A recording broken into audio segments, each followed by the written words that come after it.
Miguel, anong reaction mo? Although ngayon ko lang kasi nakita si mami mo, yung vlog niya. Anong say mo doon? Masaya na actually lahat po ng mga artist na nakakasalubong sinasabi nila, uy, nandiyan yung mami mo sa AOS sinasabi na, yung mami mo, ganyan. Sabi ko, ba't ako din yung pinapanood? Mami ko, hindi, joke lang. Pero nakakatawa, nakakatawa po. Pa ako eh, kung mami mo ba siya? Although Grace and Felix, nung pinakita ka lang niya, sabi ko, ay mami nga ni Miguel. Pati si Tito OG Diaz, sinabi rin sa akin yan. Nakakatawa po.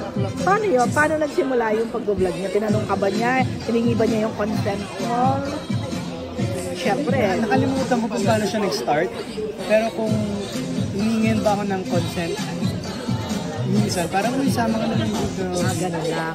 Pero yung nagsimula siya mag-vlogging, hindi kanya tinanong, Miguel, okay lang ba ako mag-vlog? Kasi syempre. Hindi naman po. Wala naman po Approve problema naman sa sa'yo. Nakukyutan ka naman. Opo, minsan tinutulungan ko siya sa mga contents ni Mami. Ako nagsushoot. Para naman magamit ko yung mga pag-aralan ko sa film.